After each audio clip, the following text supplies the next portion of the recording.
Boa noite, muito obrigado. Sejam todos muitíssimo bem-vindos a mais uma reunião de estudo e prática da meditação Shinsokan.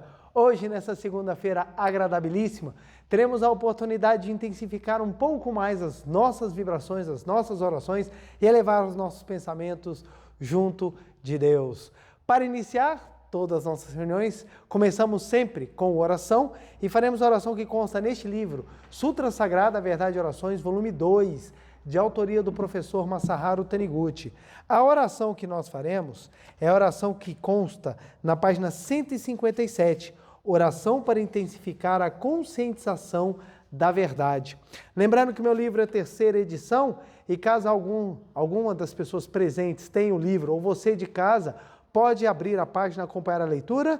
Caso contrário, pode assumir uma posição de oração, uma posição confortável, para podermos vibrar juntos, concentrarmos-nos nas palavras e intensificar ainda mais a nossa consciência da nossa natureza divina.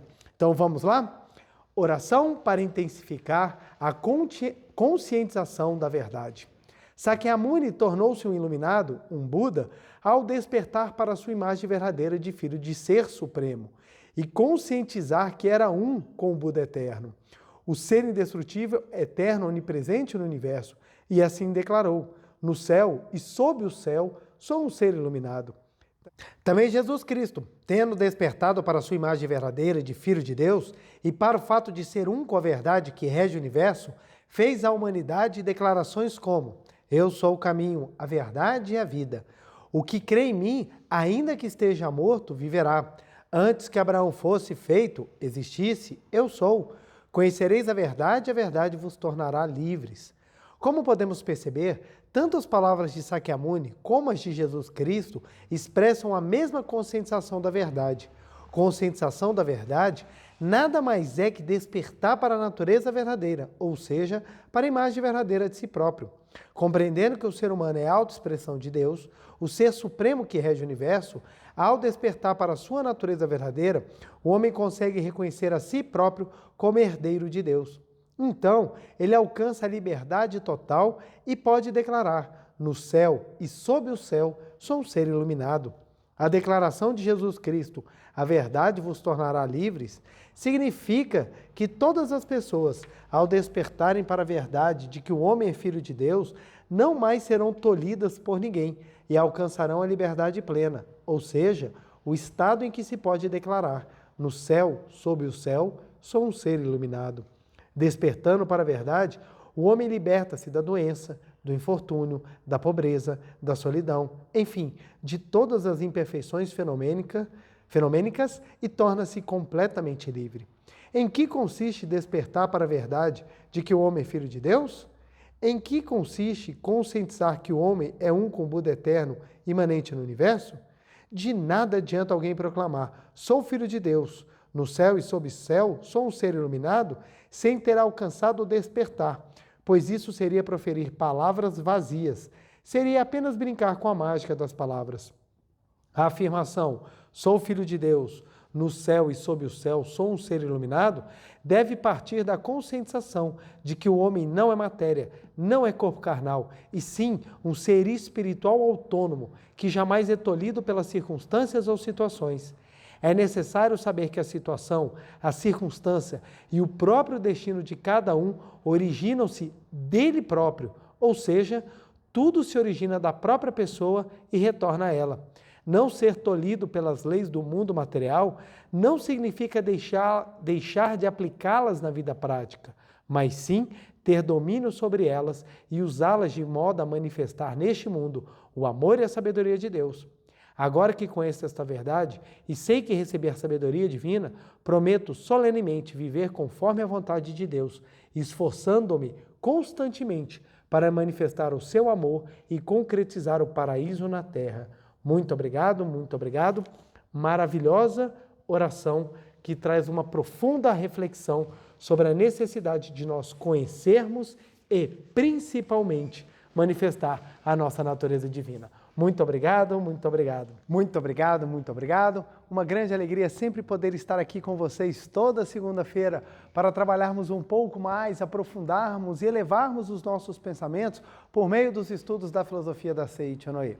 Meu muito obrigado a todas as pessoas que contribuíram, contribuem e contribuirão para que nós possamos sempre estar aqui transmitindo essa palavra que ajuda a transformar, que ajuda a elevar, que ajuda a iluminar a mente das pessoas, a fim de que elas possam levar vidas mais completas, vidas com mais sentido, vidas mais felizes.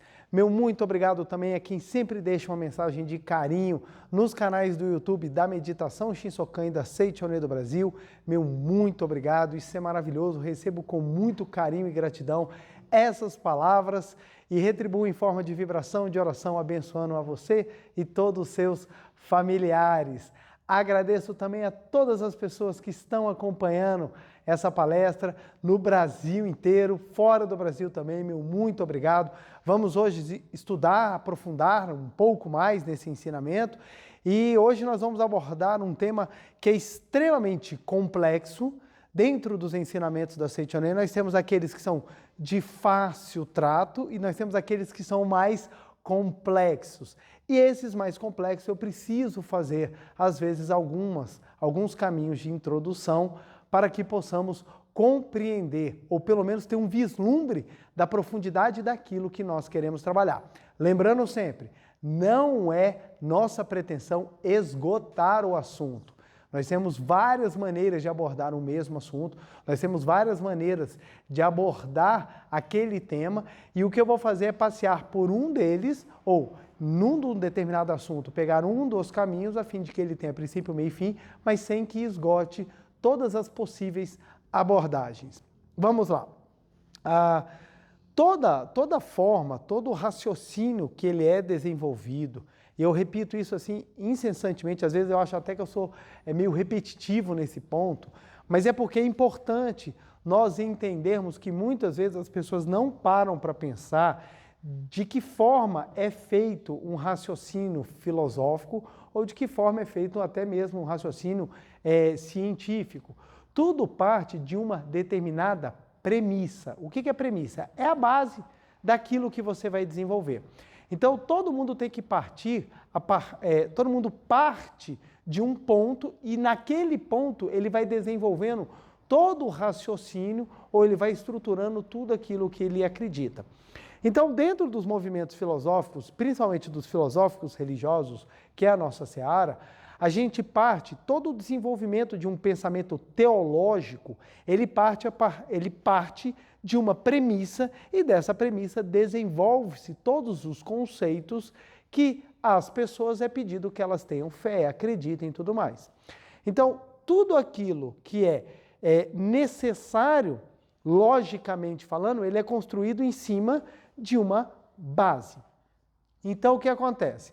Se a gente for pegar o pensamento cristão, a gente vai encontrar, se a gente for pegar o pensamento islâmico, a gente vai encontrar, se a gente for pegar o pensamento budista, a gente vai encontrar. Todo mundo parte de uma determinada premissa e a partir daí se desenvolve. O mesmo acontece com a ciência. Então, a ciência ela parte de premissas. E quando nós estudamos as ciências naturais, por exemplo, a gente vê que a determinada premissa é uma premissa. O que pode ser medido é algo passível de ser um fato científico. Aquilo que não pode ser medido não é. Mas em momento nenhum a ciência fala que o que não pode ser medido não existe. Esse é um ponto importante. O que pode ser definido, ele é plausível ou ele é passível de se tornar um fato científico. Todavia, o que não é medido não é cientificamente comprovado, mas não quer dizer que não seja real. Então, por exemplo, a gente não tem um medidor de amor. A gente não tem. Você não pega um aparelho, estou medindo, estou sentindo 8 pontos de amor. Não existe. Todo mundo sente. O que a ciência tenta fazer? Tenta pegar esse sentimento e tornar em algo palpável. Ainda não se consegue. Pega o sentimento, pega alguma coisa e tenta transformar isso em meros impulsos elétricos que atingem o cérebro, soltam hormônios e geram sensações. Só que a experiência humana mostra pra gente que não é só isso.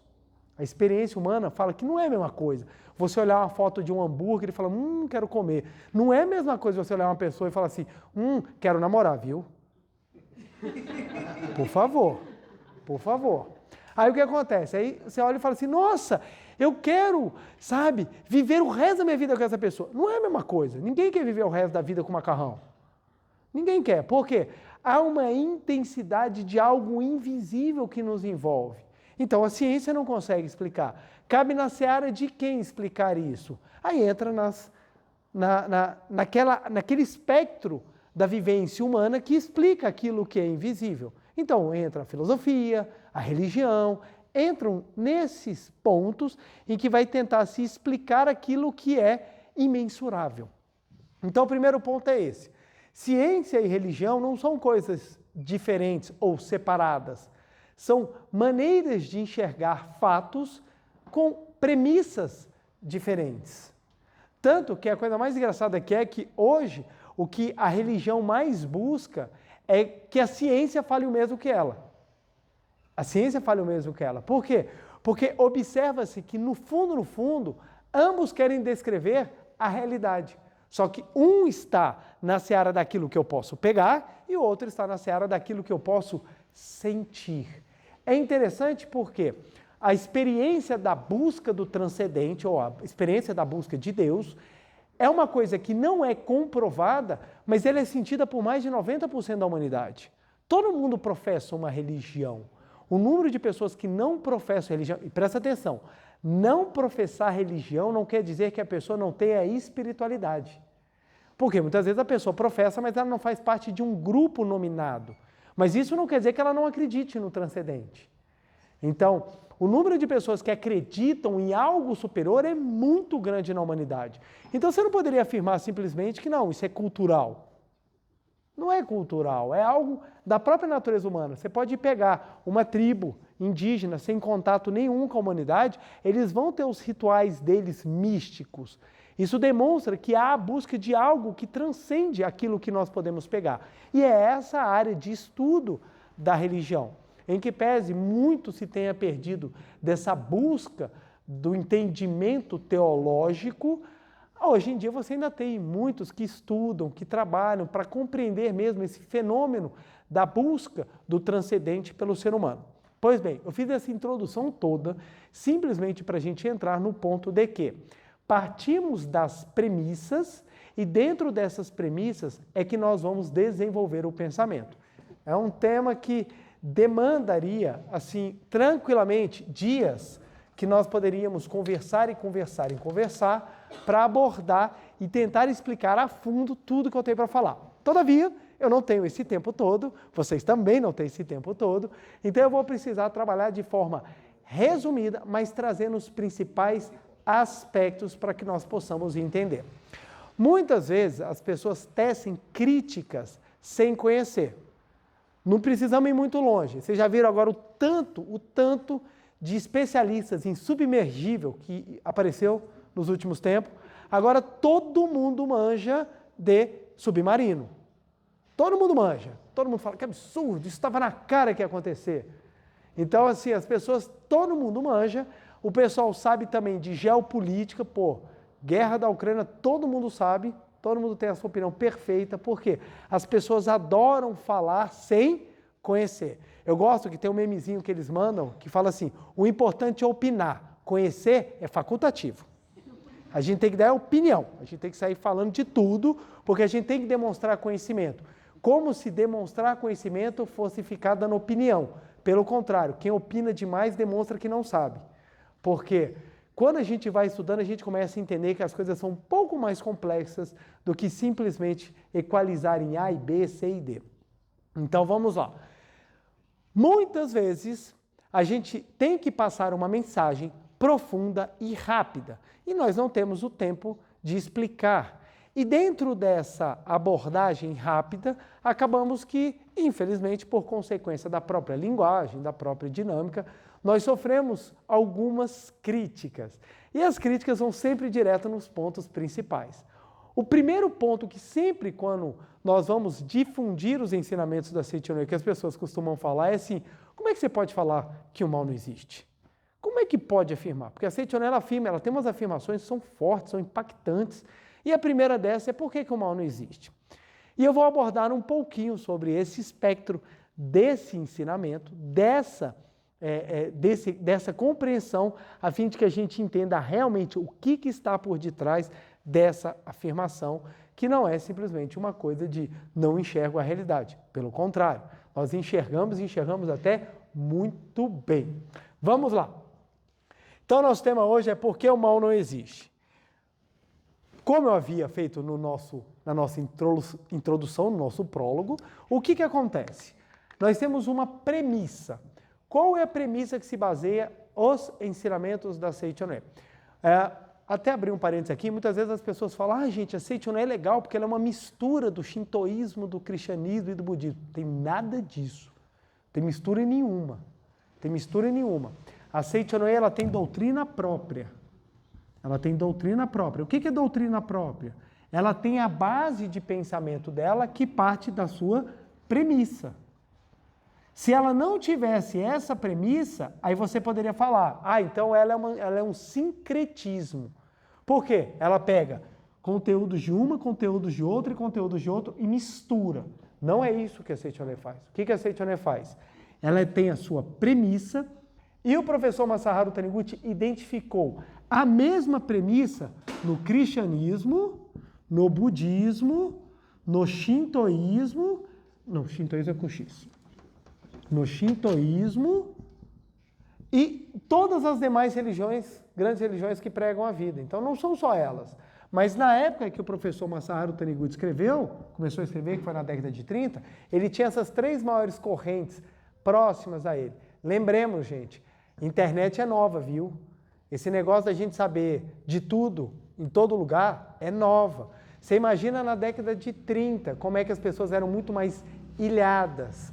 Mas mesmo assim, o professor Masaharu Taniguchi ainda teve contato com 3 grandes religiões. Então, o que acontece? Ele enxergou a mesma premissa nas 3. Então, o que ele faz? Ele traz os ensinamentos de uma, de outra e de outra para mostrar. Isso são as 3 grandes, tem outras, viu, gente? Ele traz os ensinamentos deles para mostrar que a premissa, ela é semelhante. Semelhante. Ou seja, o que nós falamos também é possível encontrar no cristianismo, no budismo e no shintoísmo. Mas não quer dizer que nós somos uma seita ou uma linhagem cristã, budista ou shintoísta. Tem nada a ver. Tem nada a ver. Outra situação que é muito interessante, a palavra seita. No Brasil, seita é tido como algo de doidos, pequeno grupo que provavelmente vai fazer alguma coisa maluca. Tem nada a ver. Seita é um grupo diferente da maioria. O cristianismo, quando começou, era uma seita. Por quê? Era diferente do que se pregava a maioria. Com o passar do tempo, com o Império Romano adotando o cristianismo como uma religião oficial, acabou se tornando uma coisa extremamente vasta e hoje em dia uma das maiores religiões do mundo. Mas, por exemplo, se você for no Oriente, os cristãos lá são tidos como seita. Por quê? Porque eles são minoria. Então, a palavra seita no Brasil, normalmente ela é utilizada por pessoas assim que já têm o hábito de ter um certo preconceito religioso. Então, tudo que é diferente eles chamam de seita. Aquilo é uma seita. E o que é uma seita? O que é uma seita? Eu conheço pessoas assim que vivem seita sem estar na religião. Movimentos radicais, pensamentos assim. Aquilo que é exposto, aquilo que é aberto, que qualquer pessoa pode tomar consciência, inclusive até para criticar, não pode ser uma seita. Porque normalmente seita, nessa visão pejorativa, é algo oculto. Aquilo que você bota a cara na linha de frente, não assume isso. Então o que acontece? A Seitonê não é sincretismo. A Seitonê é uma base que observou que há identificação. E qual que é essa base que a Seitonê trabalha? Então vamos lá. Para a gente começar a compreender aonde nós vamos. Para ver onde é que nós vamos chegar. Então vamos lá. Nós temos a nossa premissa. Deixa eu apagar a premissa aqui que ficou tudo. Deixa eu botar a premissa aqui em cima. Então vamos lá. Nós temos aqui a nossa premissa. Qual é a nossa premissa? É o seguinte. Bom, dentro do pensamento religioso, qual é a base, o início que gerou todo o desenvolvimento da Seichonoye, o conceito de criação. A premissa nossa está na ideia da criação. Pois bem, o professor Masaharu Taniguchi foi um homem que estudou, procurou, frequentou diversos caminhos antes dele ter a condição necessária para chegar ao pensamento iluminador da Seichonoye. Primeiro ponto, ele fez parte de um movimento religioso na década de 20, 1923, mais precisamente, salvo engano, né? É o preciso que não tenho certeza. Então, assim, em 1923, ele fez parte de um movimento religioso que pregava o fim do mundo. E o fim do mundo com data marcada. Então, eles tinham a data marcada do fim do mundo. E aquela religião fez um sucesso no Japão. Foi um negócio, assim, de outro mundo. Todo mundo entrou, porque todo mundo queria garantir um lugar no céu, porque ia ser tudo destruído. Então, as pessoas doaram todos os bens, as pessoas se mudaram para a cidade que eles construíram, exatamente para viver aquele momento apocalíptico, né? Então a religião começou a se tornar uma coisa assim, uma febre. E ele fez parte desse movimento e a experiência nele dentro desse movimento foi de que o fim do mundo chegando, eu não consigo me sentir salvo. Eu não consigo me sentir salvo. Então ele, por mais que ele levasse uma vida de asceta, o que é o asceticismo? É você se autopunir na busca da purificação. Por mais que ele buscasse na postura asceta, a purificação dele ele não conseguia sentir. Então ele levou uma vida extremamente paupérrima, ele se encantou com a vida. Então ele levou uma vida, ele se espelhava em São Francisco de Assis, então ele abriu mão de tudo que ele tinha, ele não queria bens, ele falou assim, eu vou levar uma vida pobre e honrada, a fim de que conseguisse sentir-se purificado e salvo. Não conseguiu. E ele, por muito tempo, ele levou uma vida de extrema abnegação, procurando sentir-se próximo para a salvação. Resultado, a religião virou uma bagunça, perderam o controle de tudo, não chegou o fim do mundo, os líderes foram presos, foi dissolvido, mas aqueles que dentro daquela religião buscaram realmente algo que fosse espiritualizado, acabaram fundando grandes movimentos. Um deles foi o líder da Igreja Messiânica. O líder da Igreja Messiânica sai também dessa mesma religião que o professor Masaharu Taniguchi frequentou. Então, o professor Masaharu Taniguchi e Meishu Sama foram parceiros de busca espiritual dentro daquela linha religiosa. Então, o que acontece? Saíram e cada um dos grandes, ou daquelas pessoas que sinceramente buscavam, procurou encontrar na sua experiência, a espiritualidade. O professor Masaharu Taniguchi ainda andou, ainda conheceu outros movimentos, até que chegou num ponto que ele falou, eu preciso encontrar a verdade. Nada o satisfazia, nada conseguia mostrar para ele um caminho, porque ele precisava entender, ele precisava compreender o conceito de criação. Até que ele, após muito meditar, ele consegue receber por inspiração a ideia exatamente da criação absoluta. Ele consegue, na compreensão, entender o que é criação absoluta. E isso se torna a premissa da Seichonoye para o estudo dela. O que é a ideia da criação absoluta? De que toda a criação foi feita por um Deus só. Ora, se só um Deus é o Deus criador de tudo, essa criação ela é absoluta. O que eu quero dizer com isso? Ela preenche todos os espectros possíveis da criação. Então, a criação absoluta, ela quer dizer que tudo o que é criado vem exatamente como o Criador. Então, a criação absoluta nos leva à compreensão de que tudo é o Criador. Porque tudo é fonte do mesmo Criador. Então, tudo é reflexo do Criador, tudo é imagem do Criador.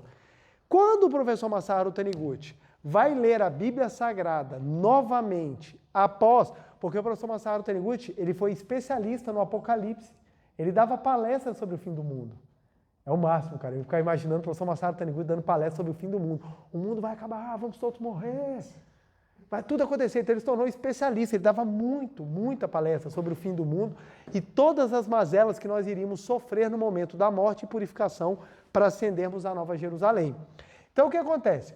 Quando ele adentra nessa concepção de criação absoluta e de que tudo o que vem é a própria vida do Criador, quando ele vai reler a Bíblia, quando ele chega no Gênesis, ele encontra no 6º dia. E Deus criou o mundo e viu que tudo era muito bom. Ora, para Deus olhar o mundo e ver que o mundo criado era bom, só tinha uma maneira disso ser coerente. É se toda a criação fosse exatamente como o Criador.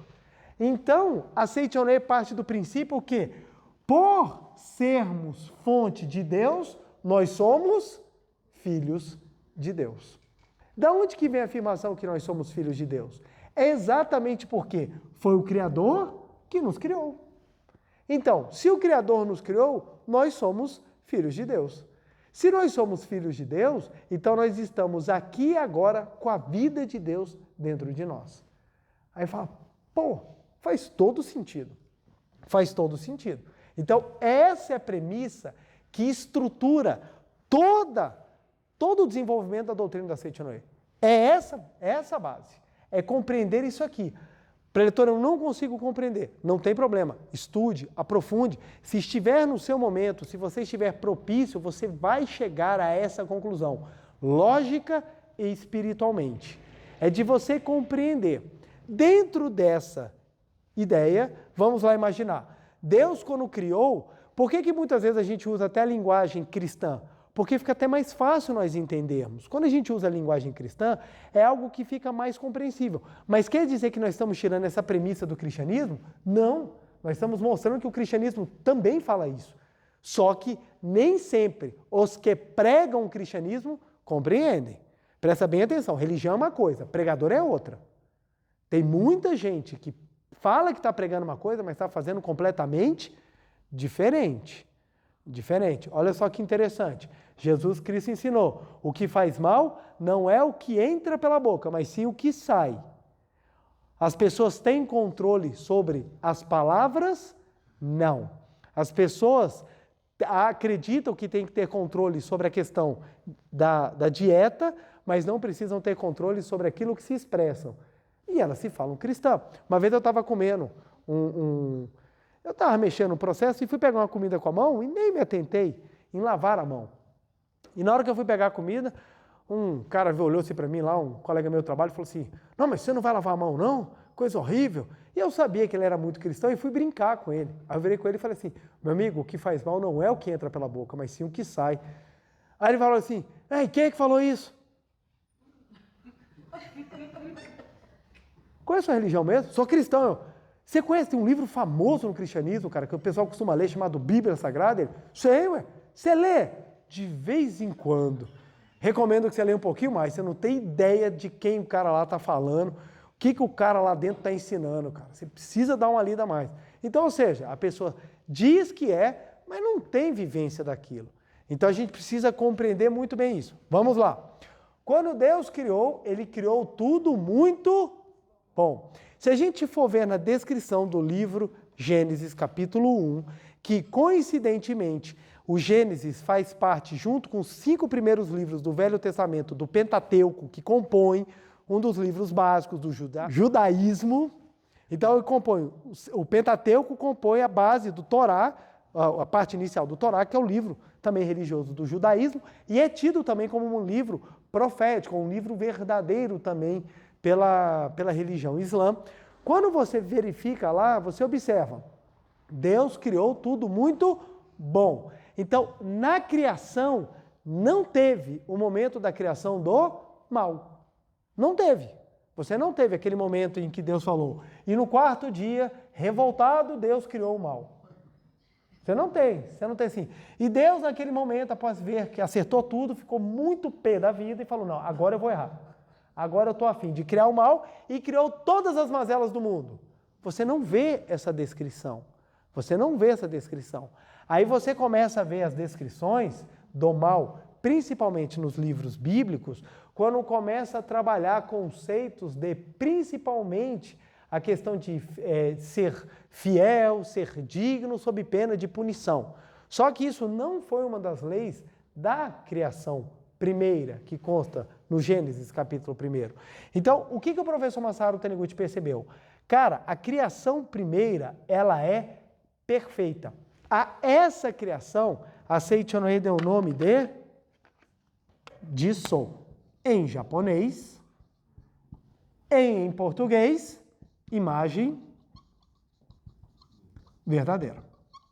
Então, é esse o nosso objeto, ou esse é o nosso foco para que nós possamos alcançar. É o nosso Jiso, a nossa imagem verdadeira. Que ela é o quê? Exatamente a vida da criação.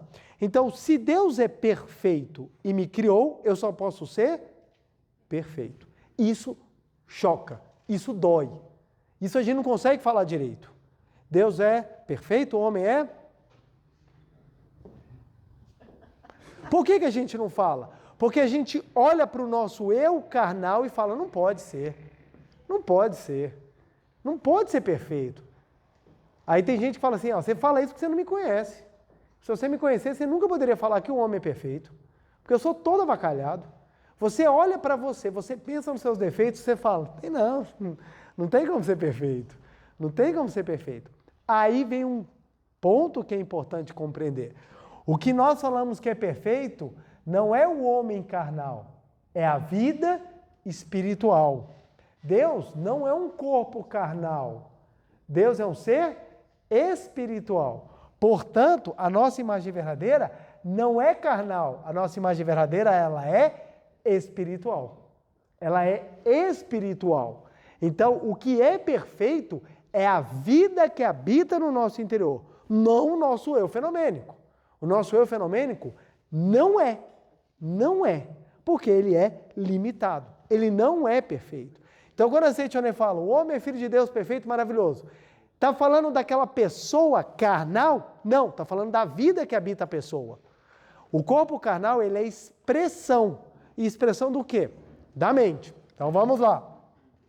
Descobrindo que nós temos a nossa imagem verdadeira, nós partimos para o segundo aspecto. Vamos lá. Deixa eu partir aqui para o segundo aspecto, para a gente compreender. Pois bem, a vida de Deus, ela é finita ou infinita? Infinita. Se a vida de Deus é infinita, a vida do homem também é infinita. Para poder se expressar, porque imagina só, o que é infinito só pode ser infinito se ele não tiver forma. Se não tiver forma. Porque se tiver forma, gente, é finito. É finito. O círculo se torna círculo quando ele deixa de ser algo infinito e passa a ser afinito. Porque no momento que ele vira um círculo, ele tem forma. Se ele tem forma, ele deixa de ser infinito. Então, a vida do homem que é infinita, para conseguir se expressar, precisa se tornar finita. E no momento que se torna finita, deixa de ser absolutamente perfeita. Então, a vida que é perfeita, para se manifestar,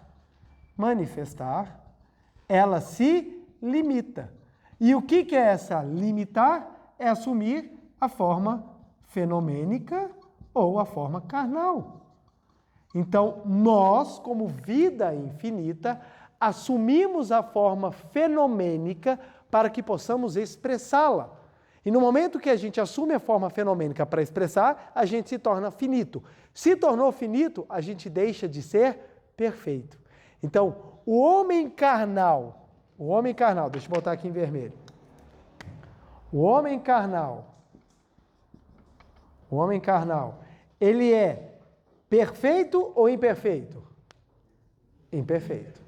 Ele é imperfeito. Então, o homem carnal ele é imperfeito, mas ele aloja dentro dele a vida que é perfeita. Então, é esse o primeiro ponto. Então, entendi. Tudo que Deus criou, ele é perfeito. A perfeição de Deus é a minha vida. A minha vida, para se expressar, gerou o corpo carnal. O corpo carnal limitou, deixou de ser perfeito. Portanto, O homem carnal, como um ser imperfeito, ele vai gerar situações que se apresentam ora como positivas, ora como negativas. E aqui a gente chega num ponto muito interessante. Todas as pessoas medem o que é bom ou o que é mal de acordo com a sua régua mental. E aqui a gente fala, que interessante, se todas as pessoas medem as coisas com a sua régua mental, o que é bom e mal passa a ser subjetivo. Se passa a ser subjetivo, você vai falar assim, ué, então não pode ser uma coisa objetivamente criada. Olha que interessante. Você fala assim, ué, então o negócio, o conceito não é tão assim. Aí se você parar para pensar assim, ah não, mas por exemplo, matar alguém é sempre ruim. Depende.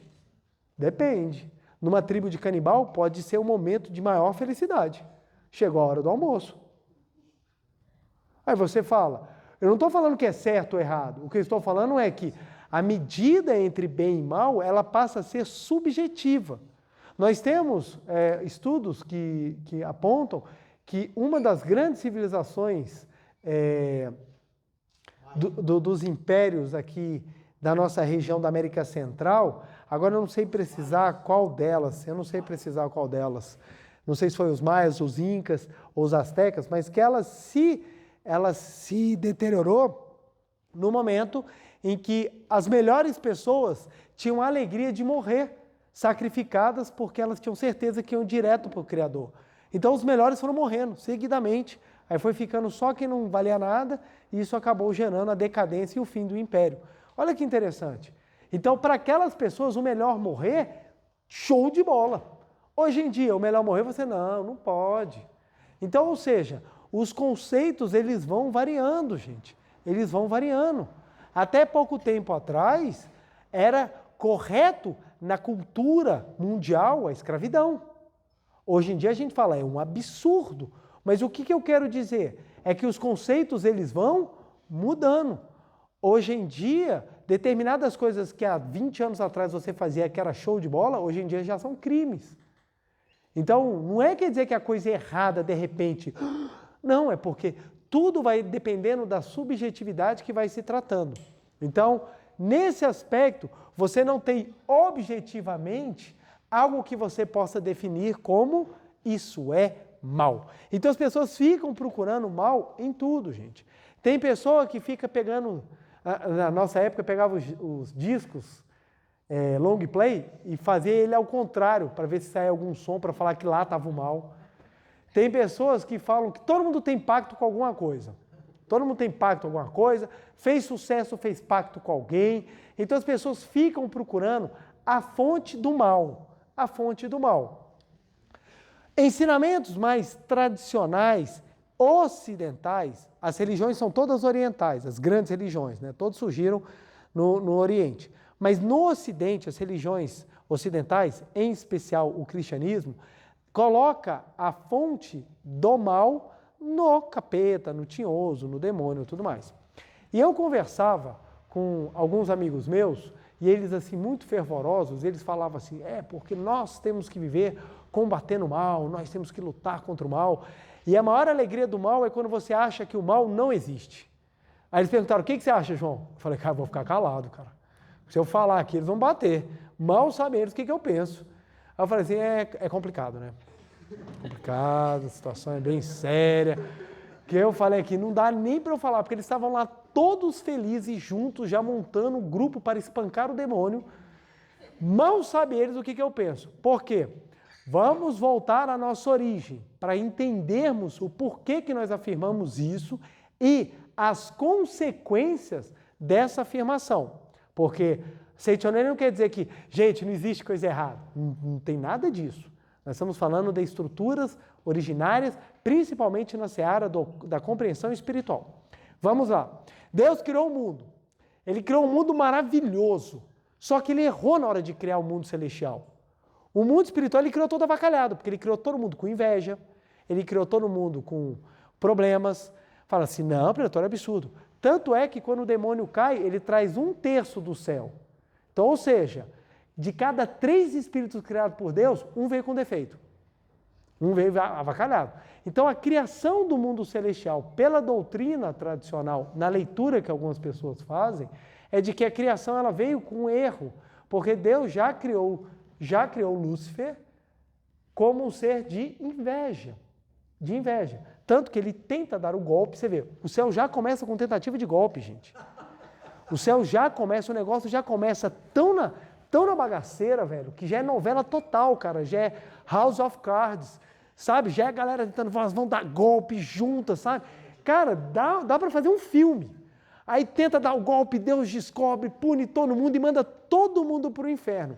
Nisso, dentro da criação dele, ele cria o departamento do inferno.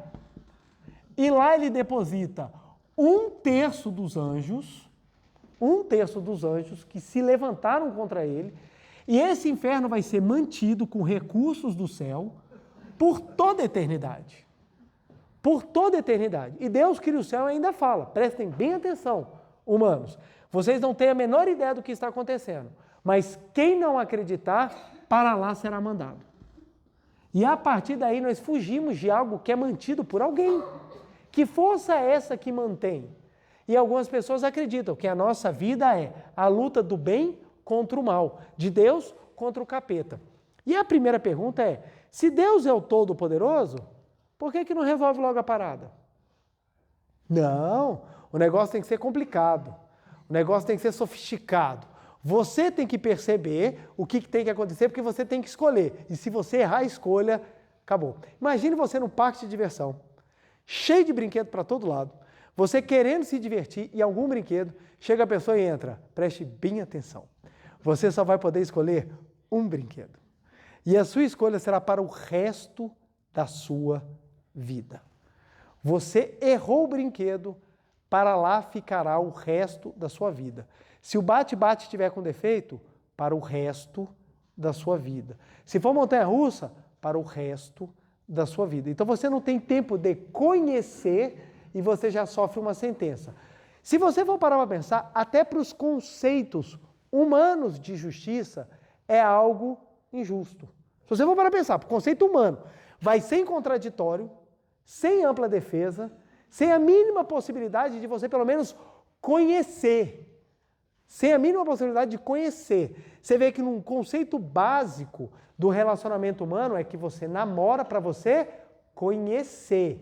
Conhecer. O que as pessoas esquecem é que você tem que conhecer os sentimentos e não o corpo todo. Então, no namoro você conhece para você se preparar para você levar a vida a dois. Então, a mesma coisa na nossa existência. Então, essa visão da criação do mal, ela parte do pressuposto que a criação não é absoluta. A criação, ela é dualista.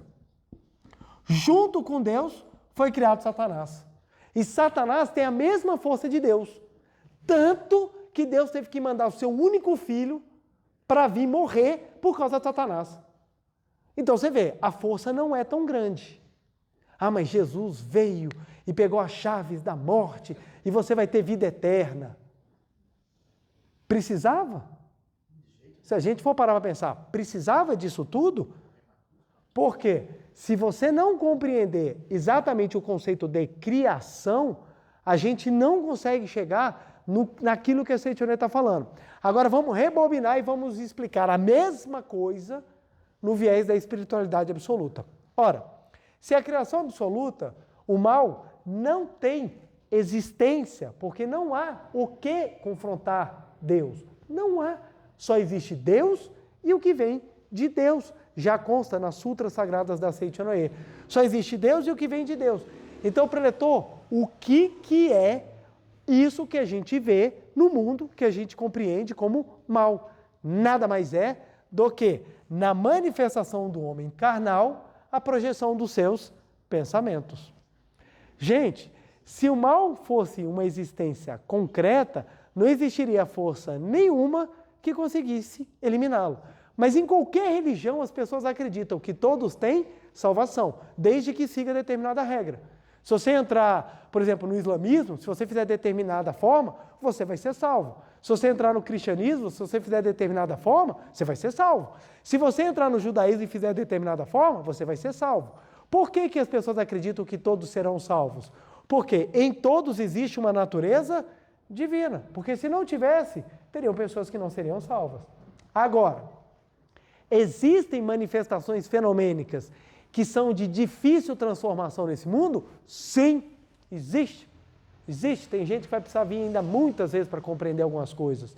Então, o eu fenomênico, por ser limitado e tendente à falha, porque não manifesta a sua perfeição, é que sim, gera essa bagunça que hoje nós chamamos de mundo fenomênico. Então, guerra é uma coisa boa? E eu posso falar, infelizmente, depende. Depende, infelizmente. Porque se não fosse uma coisa boa, as pessoas não fariam. Faz porque tem interesse econômico, tem interesse geopolítico, tem interesse territorial, tem vários efeitos que levam as pessoas a esse ato insano que é uma guerra. O ponto é, por que que as guerras acontecem? Porque a mente humana, ela tem pensamento destrutivo. A mente humana tem pensamento destrutivo. Por que que pandemias acontecem? Porque a mente humana tem pensamentos destrutivos. Por que que as pessoas brigam? Porque a mente humana tem pensamentos destrutivos. Então, o problema da origem do mal não é a criação, mas a mente da ilusão. Então, o que a Seichoné fala? Que nós precisamos purificar a mente para sairmos da mente da ilusão e adentrarmos na criação absoluta. Estamos falando a mesma coisa, só que botando as coisas no seu respectivo lugar. A gente tira o mal da criação e bota a aparência imperfeita na mente. Na mente. Qual é a transformação disso? É que você passa a compreender que existe a perfeição por detrás da imperfeição. Isso faz toda diferença. Toda diferença. Porque a coisa mais comum é nós vermos as pessoas fechando portas acreditando que elas estão levantando o estandarte da bondade, da certeza e da perfeição.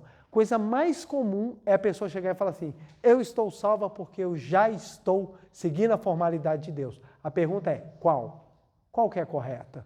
E aí você começa, por que as religiões brigam? Porque todas as religiões acham que o Deus é só delas. Meu Deus é só meu, é só meu. E não compreende isso tudo que está por aqui. Então, quando a Seichoné fala o mal não existe, ela não está falando que o mal não se manifesta. Olha que interessante. Quando a Seichoné fala que o mal não existe, ela não está falando que ele não se manifesta. O que ela está falando é que o mal não é criação de Deus. Se o mal não é criação de Deus, da onde que vem as mazelas? Da mente. E o que nós precisamos fazer? Purificar a mente. Qual é o nosso trabalho dentro do crescimento ou da espiritualidade da Seichoné? Purificar a mente. Purificar a mente. Então, quando nós começamos a purificar a mente, as coisas vão se transformando e a normalidade da criação volta a se manifestar. Então, a gente afirma, pobreza é criação de Deus? Não. Doença é criação de Deus? Não. Infelicidade é criação de Deus? Não. Solidão é criação de Deus? Não. Por quê? Isso não reflete o bem absoluto. E por que manifesta? Por que a gente tem pessoas pobres, pessoas doentes, pessoas infelizes, pessoas solitárias? Porque a mente do homem carnal é que manifesta estas imperfeições. Logo, se eu corrigir a mente, corrige a manifestação. Olha a diferença. Se eu acredito que o mal existe, eu preciso de algo exterior para me salvar. É o momento em que as pessoas rogam, Deus, não esquece de mim, me salva, não esquece de mim. Você prometeu que você ia fazer seus filhos felizes, cadê a promessa? Então a pessoa aguarda algo exterior. Qual é a tendência dela mudar? Qual é a tendência dela mudar quando ela aguarda algo exterior? Muito pouca, muito pouca. Agora, se ela parte do princípio de que já existe o perfeito, então ela entende, se não está manifestando, é porque algo em mim está obstruindo. Então eu preciso retirar. Qual é a possibilidade dela agir? Muito maior. Muito maior. Muito maior. Então, é muito interessante. É muito interessante. Quando nós compreendemos esse desenvolvimento do pensamento filosófico, porque a gente fala, caramba, faz todo sentido. Faz todo sentido. Então, Deus não está lutando contra o capeta. Porque o capeta não é uma criação objetiva. O capeta é a condensação dos pensamentos ilusórios da humanidade. Vocês acham que a humanidade agora está pensando em quê? Coisa boa? Coisa boa ou coisa ruim? Se você abrir o jornal, se você for olhar agora no noticiário, você vai ver que é infinitamente maior o número de más notícias do que de boas. Nós somos treinados a consumir desgraças. Nós somos treinados a falar desgraça. Tanto que se você chegar num lugar e falar coisas boas, o pessoal... Por quê? Porque as pessoas têm o hábito. No trabalho, gente, você vai falar de doença, há uma competição para ver quem é mais doente. Se você fala assim, eu estou com problema na perna, isso não é nada, eu estou com problema na coluna, o médico falou que eu vou ficar aleijado em um mês. É uma disputa para ver quem é o mais desgraçado, quem é o mais sofrido. Por quê? Porque as pessoas têm o hábito de falar do ruim. Então, como elas têm o hábito de falar do ruim, quando você traz algo bom, você é rechaçado, você é colocado de lado. A pessoa esperançosa, ela é tida como boba. Mas por quê? Porque as pessoas têm essa ideia de que a criação ela é dualista. O mal está aí. Olha o tanto de pessoas, criminosos, horrorosos. Sim, eles estão aí. A pergunta é, da onde que eles vieram? Da criação ou da ilusão?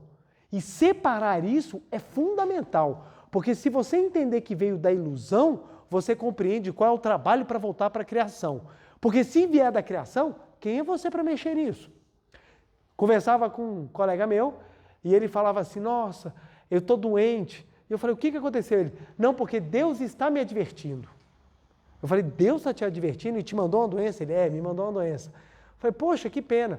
Aí ele falou assim, estou sendo advertido, por isso que eu estou indo no médico. Eu falei, você está indo no médico? Aí ele falou, estou indo no médico. Eu falei, então se você está indo no médico, você e o médico são pessoas, assim, horríveis perante Deus. Vocês são pessoas que cometem blasfêmias. Que isso? Que absurdo, como é que você fala isso de mim? Eu sou uma pessoa tão religiosa. Eu falei, mas observa só, se Deus que te deu a doença, como é que você tem que receber tudo que Deus dá? Aí ele ficou calado, eu falei, gratidão, né? Ora, se Deus deu para você uma doença, é porque você precisa receber essa doença com gratidão, porque é presente de Deus. Se você vai no médico, você está jogando o presente de Deus fora e quem o médico pensa que é para mudar a ordem de Deus? Aí ele ficou na saia justa. Como é que responde isso? Porque o médico e ele passaram a ser hereges. Hereges. E como é que você pode afirmar que um médico que ajuda a curar é uma pessoa herege? Que coisa absurda. Mas por quê? No pensamento dualista, é isso que você vai ter, ué. É isso que você vai ter, ué. Se Deus te mandou uma desgraça, receba e sorria. E pronto, vai ser feliz, meu amigo. Não foi Deus que te deu? Agora, se você vem para uma criação absoluta, foi Deus que te deu doença? Não. Então eu vou tirar essa porcaria de mim, porque isso não me pertence. Porque a minha natureza, ela é originariamente maravilhosa. Então eu vou trabalhar para tirar da minha mente aquilo que criou a porcaria da doença e vou voltar a manifestar a minha imagem verdadeira. É isso que a Seichonoe fala, é isso que a Seichonoe ensina, é isso que nós abraçamos. É compreendermos que Deus não faz parte da bagaceira que nós estamos vivendo.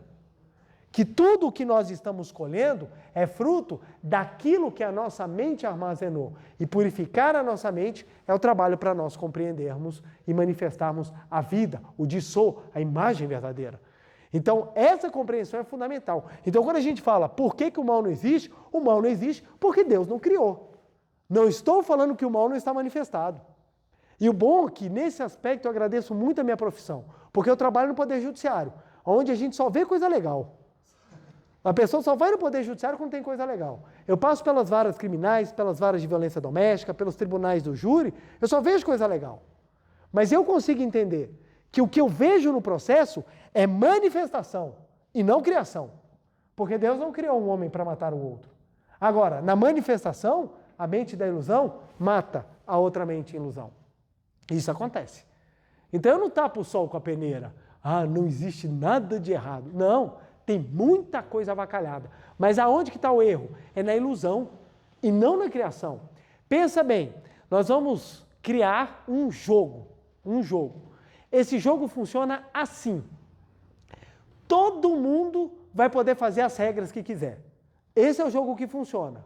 Você cria as regras que você quiser no jogo e elas estão valendo. Você vai criar as regras do jogo e elas estão valendo. Você vai criar a regra, você vai criar. Cada um cria a regra. Esse jogo vai ser fácil ou complexo? O que vocês acham?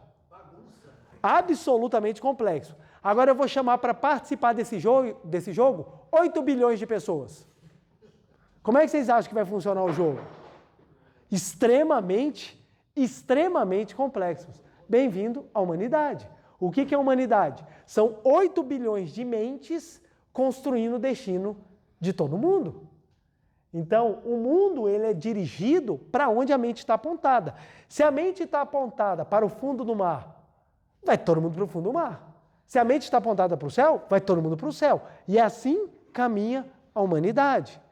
Então, o nosso trabalho é auxiliar a purificar essas mentes, é auxiliar a levar pensamentos iluminadores. E não ficar brigando com um ser imaginário que ninguém nunca viu, que ninguém acha que ele existe pelo que vê da mente ilusória e fica...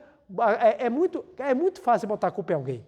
É muito fácil. A grande verdade é que é simples pra caramba você colocar a culpa em alguém. Quando você traz a responsabilidade para você, é muito mais pesado.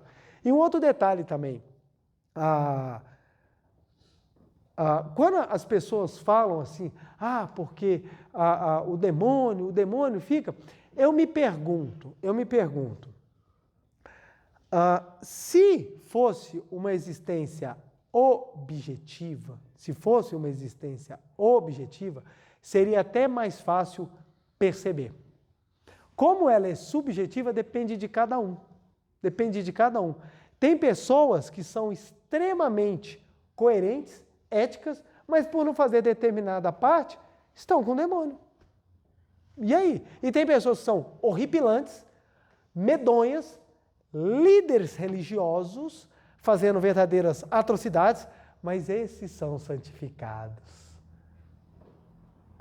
Aí, uma vez, chegaram para mim e falaram assim, porque você faz parte de um movimento que é encabeçado pelo capeta. Falei, cara, complicado, velho, isso daí. Porque como é que eu vou... Pensa só, o cara então está gerindo aquilo que eu acredito. Tá, ele está gerindo. Você é comandado pelo Tinhoso. Então tá bom. Tinhoso está me ensinando a agradecer aos pais. Tinhoso está me ensinando a agradecer minha pátria. Tinhoso está me ensinando a ser honesto. Tinhoso está me ensinando a fazer tudo de bom. Será que é mesmo Tinhoso ou é uma leitura diferente? Porque é tudo numa perspectiva subjetiva, gente. Subjetiva. Não estamos tampando o sol com a peneira. O que nós estamos fazendo é colocando cada coisa no seu respectivo lugar. Então, quando você faz uma afirmação que o mal não existe, a pessoa já pensa, o cara é satanista, o cara vai lá falar que o capeta não existe, exatamente o que o capeta quer acreditar. Não, o que eu estou afirmando é que é o seguinte, o mal não existe porque não foi criado por Deus. Deus não cometeria uma falha tão grosseira, gente. É tão grosseira. Isso aqui, gente, remete à mitologia grega, gente. Mitologia romana, em que Júpiter tinha lá o Olimpo e era cheio de vaidade. Era todo mundo pegando todo mundo, que pega fulano, que pegou a irmã de ciclano, que vai lá e foi lá, se matou ciclano. Se você for ler a mitologia, você fala, caramba, é a visão atual que nós temos de céu, em que fez coisa errada, o inferno é o seu lugar. Fez coisa certa, venha para mim. Por isso que hoje em dia na religião a gente tem tanto puxa-saco. Hoje em dia a base da religiosidade está no puxa-saquismo, é todo mundo gritando, todo mundo falando, todo mundo tentando babar ovo para ver se vai para o céu. Porque ninguém tem ideia do que é criação. Porque, afinal, o que é agradar a Deus? O que é agradar a Deus? Porque se você levar uma vida correta, não necessariamente vai agradar a Deus.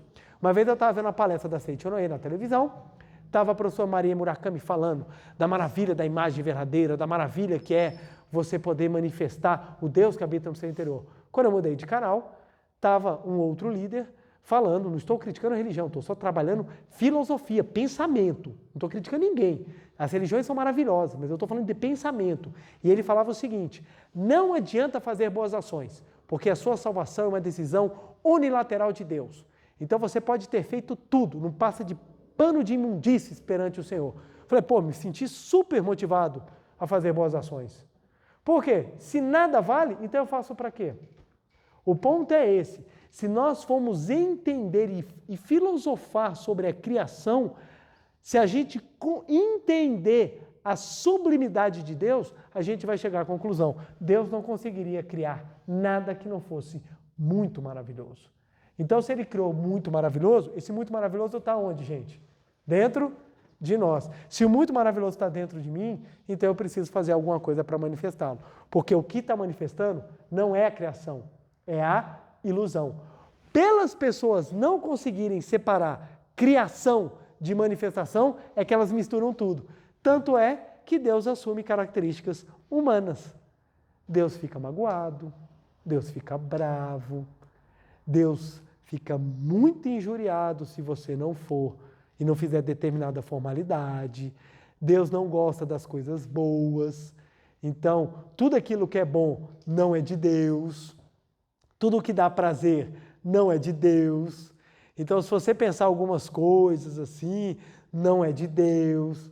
Por quê? Porque Deus é algo que não se entende. Não faz sentido, não faz sentido. Quando a gente se liberta e entende que Deus é o mais profundo amor, primeira coisa que você vai compreender, vaidade, inveja, raiva, vingança, ódio, luta, não fazem parte de Deus.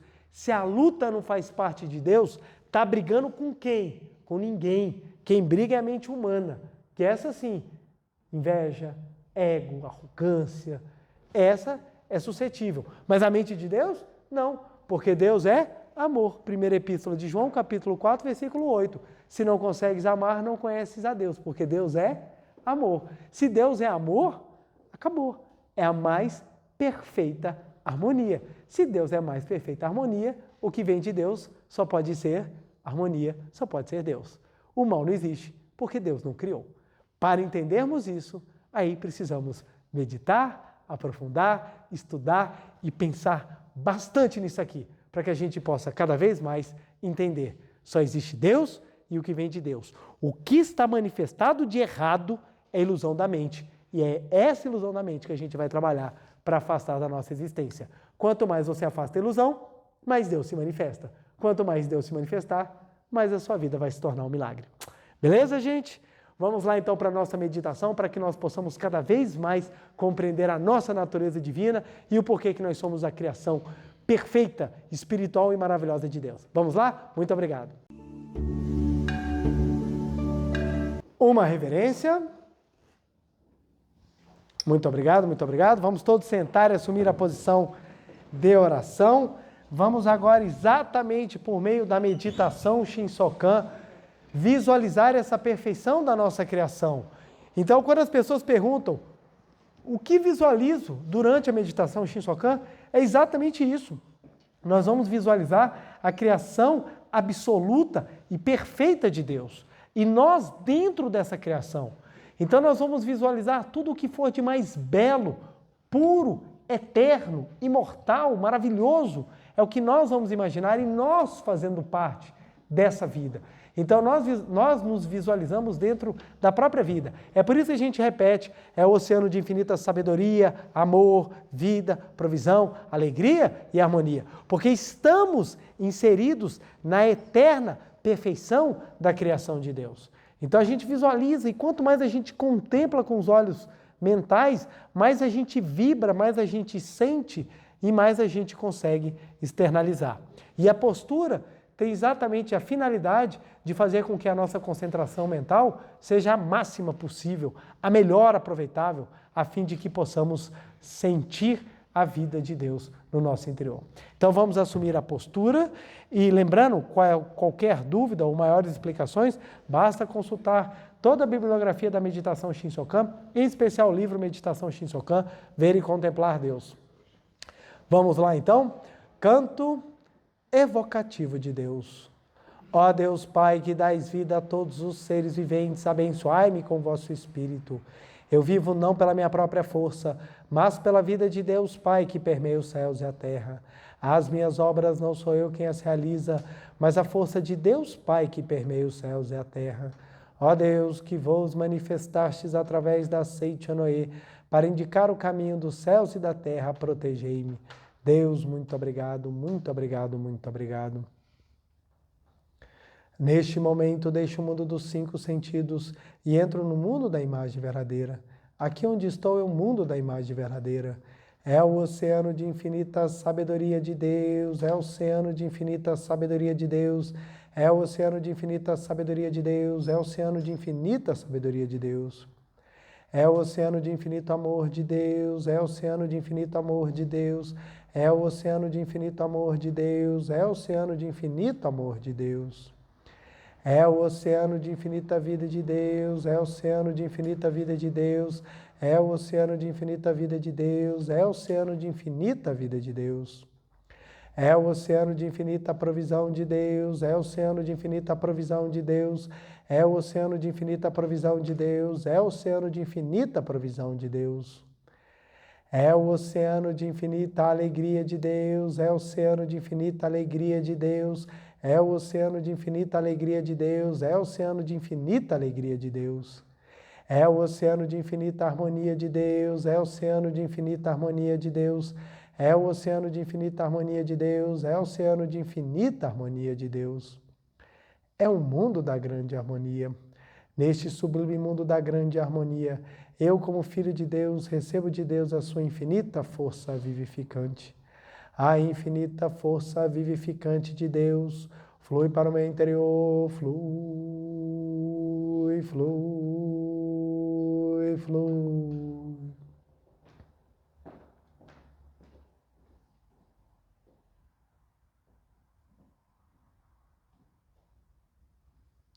Pela luminosa força vivificante de Deus, sou preenchido, sou vivificado, sou preenchido, sou vivificado, sou preenchido, sou vivificado, Deus. Muito obrigado.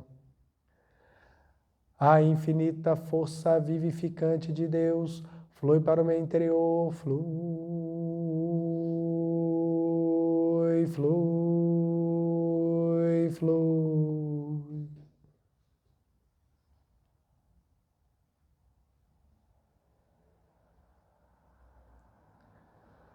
Pela luminosa força vivificante de Deus, sou preenchido, sou vivificado, sou preenchido, sou vivificado, sou preenchido, sou vivificado, Deus. Muito obrigado. A infinita força vivificante de Deus flui para o meu interior, flui,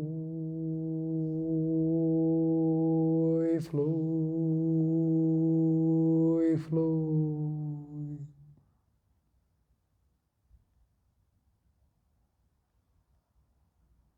Pela luminosa força vivificante de Deus, sou preenchido, sou vivificado, sou preenchido, sou vivificado, sou preenchido, sou vivificado, Deus. Muito obrigado.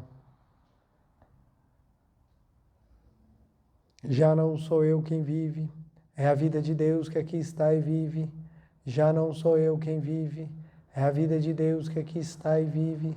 Já não sou eu quem vive, é a vida de Deus que aqui está e vive. Já não sou eu quem vive, é a vida de Deus que aqui está e vive. Já não sou eu quem vive, é a vida de Deus que aqui está e vive. Já não sou eu quem vive, é a vida de Deus que aqui está e vive. É a vida de Deus que aqui está e vive. É a vida de Deus que aqui está e vive. Mentalizemos e contemplemos o mundo perfeito da imagem verdadeira. Estamos aqui agora, vivendo a vida de Deus.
Já não sou eu quem vive, mas a vida de Deus, Pai, que aqui está e vive.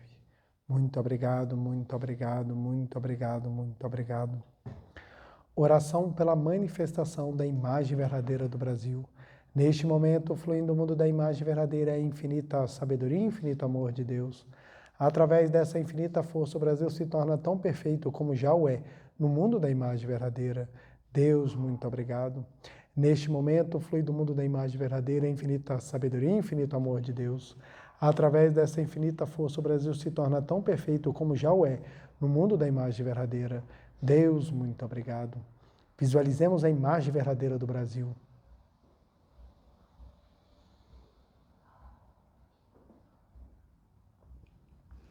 Oração pela paz mundial, nova versão.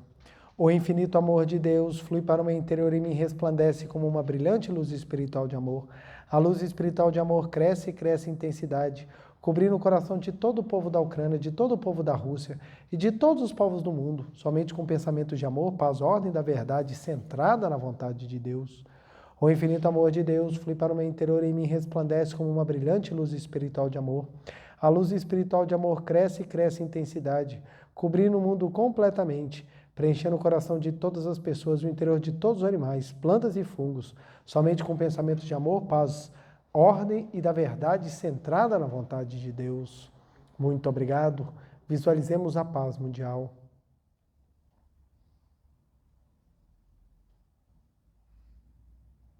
Canto da grande harmonia. A harmoniosa vida de Deus ilumina o universo e no mundo reina a paz.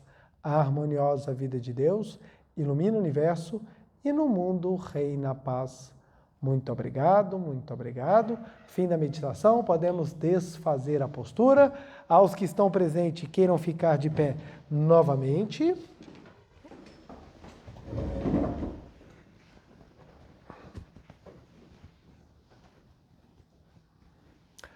Uma reverência.